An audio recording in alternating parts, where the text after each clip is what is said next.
कभी ऐसा हुआ है कि कोई एक ही सोच बस दिमाग में अटक गई हो और उससे आगे बढ़ना नामुमकिन सा लगे? आज हम थिंक स्ट्रेट किताब से एक बड़ा ही जबरदस्त तरीका सीखने वाले हैं जो ऐसे विचारों से निपटने में हमारी मदद करेगा। तो चलिए शुरू करते हैं। हाँ, ये एहसास हम सब जानते हैं, है ना? वो एक परेशान करने वाला ख्याल जो किसी लंगर की तरह हमें नीचे खींचता रहता है और लगता है कि बस इससे तो बच ही नहीं सकते। सच कहूं तो ये बहुत फ्रस्ट्रेटिंग होता है। तो फिर इसका हल क्या है? देखिए, मजेदार बात यह है कि इस किताब के लेखक डेरियस फॉरॉक्स कोई साइंटिस्ट नहीं है। वो बस हमारी और आपकी तरह एक आम इंसान है जिन्होंने एक बहुत ही, कह सकते हैं, पावरफुल सीक्रेट खोज निकाला है। वो कहते हैं कि इस बात पर ध्यान देना बंद कर दो कि कोई विचार सही है या नहीं, और बस ये पूछना शुरू करो कि क्या वो यूजफुल है। हाँ, ये आइडिया एक भारी भरकम शब्द के साथ आता है, प्रैग्मेटिज्म। पर घबराने की जरूरत नहीं, ये बहुत ही सिंपल है। इसका मतलब बस इतना पूछना है, क्या ये काम करता है? अगर जवाब हाँ है तो समझो आप सही रास्ते पर हैं। ये सब नतीजों के बारे में है, थ्योरी के बारे में नहीं। महान दार्शनिक जॉन डुई ने इसे बिल्कुल सही तरीके से कहा था, सत्य वो है जो काम करता है। मतलब किसी आइडिया की खासियत इसमें नहीं है कि वो सुनने में कितना मुश्किल लगता है, बल्कि इसमें है कि क्या वो असल में काम करता है या नहीं। तो चलिए इसे और आसान बनाते हैं। एक तरफ वो विचार हैं जैसे ये मेरे साथ ही क्यों हो रहा है। ये सोच हमें एक जगह फंसा देती है, हमारी सारी एनर्जी खींच लेती है। और दूसरी तरफ एक विचार है, अच्छा अब मैं अगला कदम क्या उठा सकता हूँ। ये हमें आगे बढ़ने और हल ढूंढने की ताकत देता है। फर्क साफ है ना?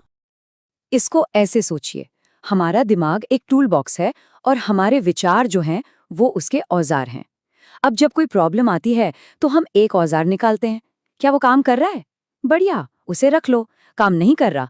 कोई बात नहीं, उसे साइड में रखो और दूसरा औजार ट्राई करो। बस इतना ही आसान है। अब इस आइडिया को थोड़ा और मजेदार बनाते हैं।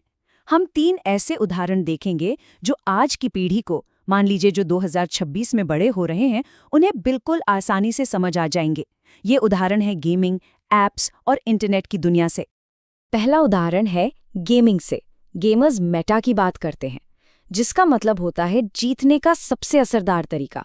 अब कोई भी गेमर ऐसा हथियार तो नहीं चुनेगा ना जो सिर्फ दिखने में कूल हो पर उससे कोई डैमेज ही ना हो।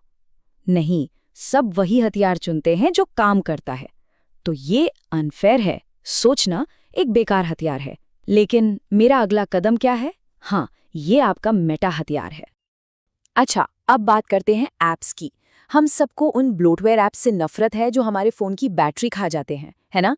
हम क्या करते हैं? फौरन उन्हें अनइंस्टॉल कर देते हैं। तो बस लगातार चिंता करना हमारे दिमाग का ग्लोटवेयर है। ये हमारी मेंटल एनर्जी खत्म करता है और हमें धीमा कर देता है। तो अब डिलीट बटन दबाने का टाइम आ गया है। और आखिर में क्लिकबेट। हमारा दिमाग भी तो नाटकीय हेडलाइंस बनाने में माहिर है, क्यों? जैसे सब मुझ पर हंसेंगे। सुनने में ये बहुत डरावना विचार लगता है, पर क्या ये सच है? क्या ये यूजफुल है?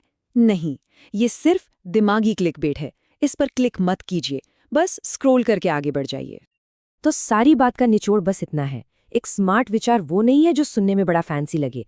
एक स्मार्ट विचार वो है जो प्रॉब्लम को ठीक कर दे। बस बात इतनी सी है, लेकिन ये जिंदगी बदल सकती है। तो आज का सबसे बड़ा सबक ये है, अपने विचारों के बॉस बनिए। हर विचार से पूछिए, क्या तुम मेरी मदद कर रहे हो? अगर जवाब नहीं है तो उसे अलविदा कहने से बिल्कुल मत डरिए।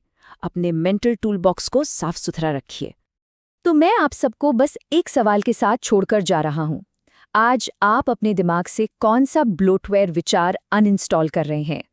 उस एक सोच के बारे में सोचिए जो आपको पीछे खींच रही है और आज उसे हटाने का फैसला लीजिए।